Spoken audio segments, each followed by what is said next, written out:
Bonjour à tous. La semaine dernière, on a parlé des plus gros beats de l'année 2024, mais 2024, dans l'ensemble, c'était plutôt une belle année pour le cinéma français, et on a connu beaucoup de beaux succès, et de films de plein de genres différents. Je vous propose donc de revenir sur les plus gros succès de l'année, et j'espère que ça vous permettra de découvrir quelques pépites que vous auriez manquées. Et on commence tout de suite avec une comédie qui a cartonné en début d'année, Cocorico.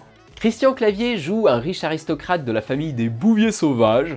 Il a donc le même rôle que dans 99% de sa filmographie moderne, un riche aristo un peu raciste, et il s'apprête à faire la connaissance de sa belle famille, c'est un couple plus modeste qui est joué par Didier Bourdon et Sylvie Testu. Mais pendant cette rencontre, un test ADN pour connaître les origines de chaque personne autour de la table va faire un peu chavirer la soirée. Merde. Lorsque le film sort, les critiques sont catastrophiques.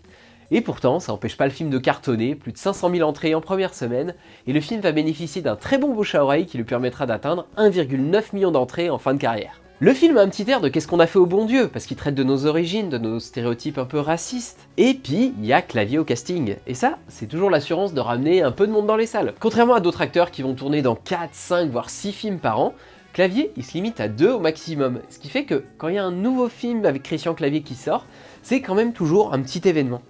À la même période, on a eu un autre film à succès, Le Dernier Jaguar. C'est un film d'aventure familiale qui a réuni plus d'1 million de spectateurs en France. Et puisqu'on parle d'animaux, Flo, le chat qui n'avait pas peur de l'eau, le film d'animation qui suit les aventures d'un petit chat tout mignon qui navigue sur les mers, a créé la surprise avec 551 000 entrées. On est sur un film sans aucun dialogue, et pourtant le résultat est magnifique, hypnotique. Le film est sorti de nulle part et a conquis la presse comme les spectateurs. Animation toujours, Léo, la fabuleuse histoire de Léonard de Vinci s'en sort très bien également, avec 434 000 entrées. La plus précieuse des marchandises de Michel Hazanavicius, dessin animé sur fond de guerre et de racisme, fait aussi un parcours admirable, 530 000 entrées et des critiques excellentes. Allez, on change de registre avec Maison de retraite 2 de Claude Zidi, junior, Portée par Kev Adams, la comédie est un des gros succès du début de l'année 2024, 1,56 million d'entrées. Alors on est sur un peu moins que le premier volet qui avait fait plus de 2 millions, mais on reste quand même sur un très beau score. En 2024, le roi de l'absurde Quentin Dupieux nous a servi non pas un, mais 2 films, Dali et le deuxième acte. Début d'année, Dali, le faux biopic sur Salvatore Dali, qui est interprété par plein d'acteurs différents, Édouard Baird, Jonathan Cohen, Didier Flamand, Gilles Lelouch et Pio Marmaille, a fait un très beau score, 480 000 spectateurs. C'est un nouveau record pour Quentin Dupieux. Et seulement 3 mois après, un nouveau film débarque, le deuxième acte. Il sera projeté à l'ouverture du Festival de Cannes, et d'ailleurs le film parle de cinéma et de toutes les craintes, les inquiétudes qu'on peut avoir pour l'industrie des cinémas à l'avenir. Et c'est un nouveau succès et un nouveau record pour Quentin Dupieux, 491 000 entrées. Depuis Yannick en 2023, Quentin Dupieux est de plus en plus performant au box-office. Il a fait évoluer sa formule en fait. Avant, il proposait des films qui n'avaient pas de sens, et ce qui était fun, c'était justement de chercher un sens là où il n'y en avait pas. Mais plus ça allait et plus les audiences baissaient, il avait fait un peu le tour de sa formule, ça commençait à lasser. Et donc il a réussi à se renouveler avec toujours de l'absurde, mais aussi avec du sens, avec du questionnement, des inquiétudes. Et ça plaît beaucoup. Il est au top de sa carrière et il arrive à proposer 2 films à 3 mois d'écart et pourtant à remplir les salles. Alors, les films feront jamais des millions, on n'est pas sur des scores incroyables non plus, mais c'est pas des films qui coûtent très cher, il a donc un modèle qui lui permet de filmer tous ses délires et d'être rentable. Du côté de la réessai, il faut qu'on parle d'une des plus grosses, si ce n'est la plus grosse claque de l'année, l'histoire de Souleymane. On suit pendant 48 heures un jeune Guinéen sans papier qui parcourt sans relâche les rues de Paris en tant que livreur Uber.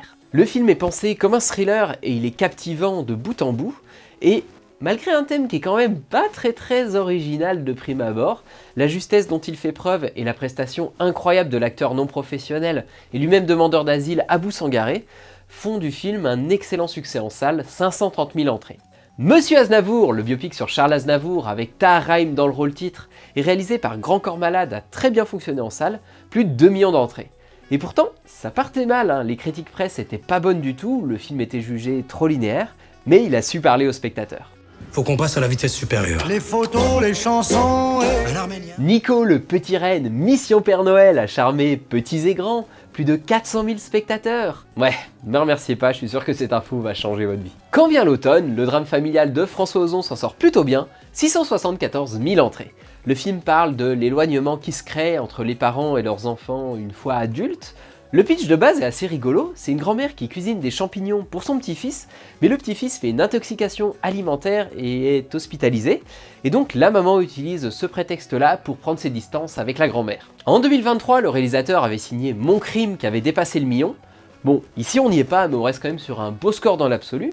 Et alors, Ozon, depuis Potiche et 8 femmes, c'est un réalisateur qui a quand même eu un gros passage à vide qui a attiré plus grand monde dans les salles. Et là, du coup, il a l'air d'être redevenu un peu sur le devant de la scène, c'est cool pour lui. Ni chaîne, ni maître. Film historique qui se déroule sur l'île Maurice a su tirer aussi son épingle du jeu, 428 000 spectateurs. C'est l'histoire d'un esclave dans une plantation de canne à sucre qui s'enfuit pour retrouver sa fille qui s'est elle-même enfuie et qui est prise en chasse par Camille Cotin qui joue une chasseuse d'esclaves. Et allez, maintenant fini de blaguer, on entre dans les très gros succès de l'année, les films qui ont vraiment fait un résultat marquant, et on commence avec Emilia Pérez. C'est quand même un drôle de film, Emilia Pérez. Jacques Audiard nous signe une comédie musicale sur un baron d'un cartel de drogue mexicain qui change de sexe. Le projet était casse-gueule, mais le film est un très gros succès. En France, il a dépassé le million d'entrées, ce qui est très bien, hein, mais c'est pas non plus incroyable, le film a coûté cher. Mais à côté, le film a un potentiel immense à l'international, et c'est aussi un succès de prestige. Le film a raflé 4 Golden Globes, il est en tête des nominations pour les BAFTA, c'est l'équivalent des Oscars mais en Angleterre, et il est également en bonne position d'ailleurs pour les Oscars. L'année dernière, c'était Anatomie d'une chute qui avait fait le tour du monde, et cette année, le cinéma français continue de briller grâce à d'autres films qui font parler à l'international, et ça c'est cool. Et il faut donc qu'on parle d'un autre succès international, The Substance. La réalisatrice Coralie Fraja signe le film d'horreur The Substance avec Demi Moore en tête d'affiche. C'est l'histoire d'Elisabeth, une star d'une émission d'aérobic, qui est virée le jour de ses 50 ans parce qu'elle est trop vieille. Elle va donc utiliser un mystérieux produit qui lui permet de devenir une meilleure version d'elle-même. Le film a atteint 550 000 entrées en France, ce qui est un très beau score pour un film de body horror aussi assumé que The Substance. Mais surtout, c'est une coproduction franco-américaine qui cible avant tout le marché international. Et pour le coup, ça marche bien, le film cartonne de fou. Et il est aussi représenté dans tout plein de festivals et il a raflé 2 Golden Globes. On change de registre, on va parler d'un film qui est radicalement différent. C'est un film qui est arrivé cette fin d'année et qui a créé une incroyable surprise. C'est Vin de Dieu. C'est un film sur la jeunesse et la ruralité. C'est le premier film de Louise Courvoisier. Donc une réalisatrice pour le moment inconnue du grand public, et en plus, le film n'a aucune tête d'affiche à son casting. Et pourtant, le film fait un carton. Il fait mieux que Christian Clavier, il fait mieux que Louis Garrel en Saint-Exupéry, il fait mieux que Le Seigneur des Anneaux, là il en est à 755 000 entrées, et c'est pas terminé. Il va atteindre les 900 000 entrées, et peut-être même le million. Pour un film de cet acabit-là, généralement, 100 000 entrées, ça aurait déjà été considéré comme un beau succès. Alors, comment il a fait, putain? Comment il a pu mobiliser autant comme ça sans tête d'affiche? Déjà, le film est passé par le Festival de Cannes et par le Festival du film francophone d'Angoulême, et à ce moment-là, il a déjà été remarqué, ce qui lui a permis d'être suivi par la presse et d'être distribué dans quand même pas mal de cinémas. Mais surtout, l'équipe du film a fait une tournée d'avant-première vraiment importante, et ça fait toujours se déplacer des gens qui seraient pas forcément venus voir le film sinon. C'est toujours sympa d'aller rencontrer l'équipe. Et donc le film a fait 22 000 entrées en avant-première comme ça. Et vu que le film est vraiment très bon, le bouche à oreille a ensuite pris le relais. Du coup cette année, on a eu 3 films avec des comédiens non professionnels, Vin de Dieu, l'histoire de Suleiman dont on a parlé, et puis un petit truc en plus. C'est une authenticité qui a l'air de plaire quand même, hein. Donc c'est un truc à surveiller parce qu'on va sûrement avoir d'autres projets qui vont surfer sur ce concept-là. Et allez, nouveau succès surprise de l'année, En fanfare. C'est l'histoire de 2 frères séparés à la naissance qui se retrouvent à l'âge adulte et se lient d'amitié grâce à leur amour mutuel de la musique. Le film parle de l'inégalité des chances, du fait que selon ton milieu d'origine, t'as pas les mêmes possibilités dans la vie. Pierre Lota et Benjamin Laverne sont super investis dans leur rôle et le film arrive à être tantôt très drôle, tantôt très émouvant. Le bouche à oreille est donc excellent et le film a dépassé les 2 millions d'entrées. Et maintenant, ça y est, c'est l'heure du podium, les 3 plus gros succès de l'année. Et on commence tout de suite avec le numéro 3. Tu sais, pendant toutes ces années, j'ai beaucoup pensé à toi. À nous, à ce qu'on était. L'amour ouf. En 2018, le comédien Gilles Lelouch réalise son premier film, Le Grand Bain. Ça parle d'hommes un petit peu en marge de la société qui vont participer au championnat du monde de natation synchronisée. Et le film est un incroyable succès, plus de 4 millions d'entrées. Donc là, c'est le jackpot pour Gilles Lellouche. Après un succès pareil, t'as les mains libres pour réaliser tout ce que tu veux sans contrainte budgétaire ou artistique. Et c'est ainsi qu'il planche sur l'adaptation de L'Amour ouf. C'est à la base un roman de Neville Thompson qui raconte l'histoire d'amour entre Jackie et Clotaire sur fond de mafia, banditisme et de déterminisme social. Et pour cette adaptation, le petit Gilles, il voit les choses en grand. Hein. Déjà, le budget est immense, 35,7 millions d'euros, et il aligne les têtes d'affiche. Hein. François Civil, Adèle Exarchopoulos, Benoît Poelvoorde, Alain Chabat, Jean-Pascal Zadi, Raphaël Quenard et Vincent Lacoste. Et le film est annoncé comme un film musical, ultra violent, d'une durée de 3h40.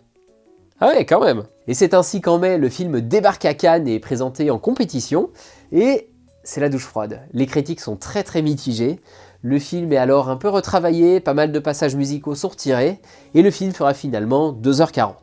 Ça reste un beau bébé. Hein. Le film sort ensuite au cinéma, c'est le moment de vérité. Et la suite, vous la connaissez, hein. Le film est très bien accueilli du grand public, surtout de la part des jeunes qui relaient beaucoup le film sur les réseaux sociaux. Résultat des courses, 4,9 millions d'entrées. C'est énorme, et ça l'est d'autant plus qu'on n'est pas sur une comédie lambda, rassembleuse, enfin qui peut plaire à tout le monde. On est quand même sur un film qui est assez singulier, et c'est rare d'avoir des films qui sont pas des comédies qui arrivent à des scores aussi hauts, et ça rend d'autant plus incroyable la performance du film numéro 2. Qui êtes-vous? Je suis le comte de Monte Cristo. Le Comte de Monte Cristo. Après Les Trois Mousquetaires en 2023, Pathé poursuit sa lancée du Dumas Cinematic Universe avec Le Comte de Monte Cristo, un autre des chefs-d'œuvre de Dumas. Aux manettes, on retrouve Alexandre de la Patelière et Mathieu Delaporte. Ce sont les réalisateurs de la comédie culte Le Prénom, mais ce sont également les scénaristes des films Les Trois Mousquetaires. Pendant pas mal de temps, il s'est posé la question de faire 2 films, parce que le livre, c'est quand même un beau pavé, hein. Mais finalement, il est décidé d'en faire qu'un seul, sinon ça fait un petit peu vache quand même, quoi. Allez, on fait une première partie, Edmond Dantès se fait bolos par tout le monde, il va se venger et c'est fini, rendez-vous dans un an. Donc un seul film, d'une durée de 3 heures, et on est sur le plus gros budget de l'année, 43 millions d'euros. Le film sort au début de l'été, et c'est une période pendant laquelle il y a beaucoup de gens qui vont dans les cinémas. C'est une période assez propice, mais c'est aussi la période où il y a le plus de blockbusters qui sortent.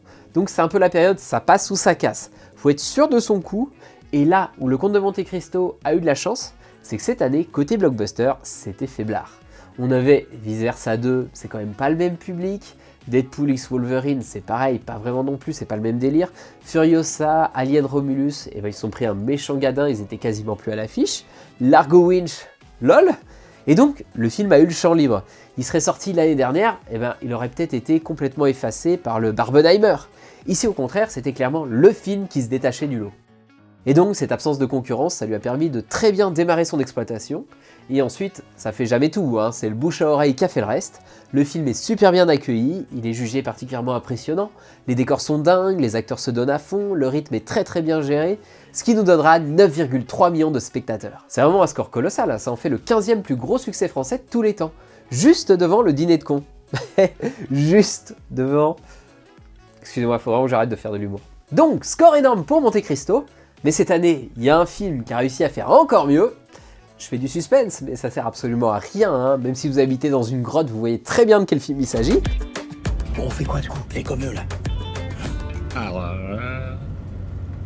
C'est trop, j'ai trouvé, je vais trouver là, juste une minute. Un petit truc en plus. Fin mai, l'humoriste Artus débarque dans les salles de cinéma avec son premier long métrage, Un petit truc en plus. C'est l'histoire de voleurs qui vont se réfugier dans un camp de vacances pour personnes en situation de handicap mental, ça pour échapper à la police. Et donc, pour se fondre dans la masse, Artus, qui joue l'un des voleurs, va se faire passer lui-même pour une personne en situation de handicap. Alors, L'Amour ouf et Le Comte de Monte Cristo, c'était des sorties attendues, hein, c'était les blockbusters de l'année, c'était des films avec des immenses budgets qui avaient l'ambition d'aller chercher des millions et des millions d'entrées. Mais alors, un petit truc en plus, sur le papier, le film il jouait pas dans la même cour.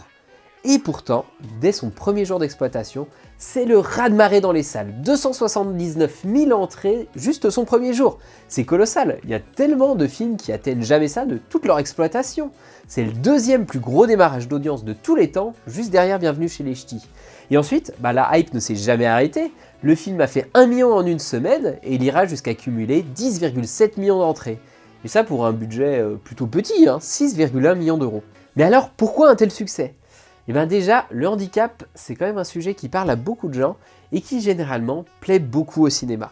La famille Bélier, hors norme, intouchable. Donc déjà, le film avait cet ancrage-là qui le rendait intéressant et qui lui apportait une distinction, une originalité par rapport à l'ensemble des comédies un peu lambda qui sortent chaque année. Mais surtout, sa très grande force, c'est qu'ici, on a affaire à de vrais comédiens en situation de handicap. Ce qui généralement n'est pas le cas, même dans les films qui traitent de handicap, hein. Et cette sincérité, elle a parlé à beaucoup de gens. Tu vois que le film, il est authentique, il est fait avec le cœur, il déborde d'intention de bien faire. Le film, en plus, il est familial, il est feel good, tu vas le voir, tu passes un bon moment, voilà, il est accessible à n'importe qui. Et c'est ainsi qu'on obtient le plus gros succès du cinéma français depuis 10 ans, et le 9e plus grand succès de tous les temps. Et donc un très grand bravo à Artus et à toute l'équipe d'Un Petit Truc en Plus, c'est incroyable ce score-là. Maintenant, Artus bosse sur un nouveau film, Duel à David and Jonathan. Ce sera un peu différent, hein, ça sera un western un petit peu burlesque. Mais je suis très curieux de savoir ce que ça va donner, et si Artus va faire un nouveau braquage. Et voilà, on a fait le tour des principaux succès de l'année. J'espère que la vidéo vous a intéressé et vous a donné envie de rattraper certains films que vous auriez manqués. N'hésitez pas maintenant à me faire part de vos coups de cœur personnels, les films qui vous ont vraiment parlé en 2024. Moi, je reviens également très vite avec mon top et mon flop de l'année, pareil perso. J'ai encore quelques films à rattraper et je vous prépare ça. D'ici là, allez au cinéma et mangez des pizzas!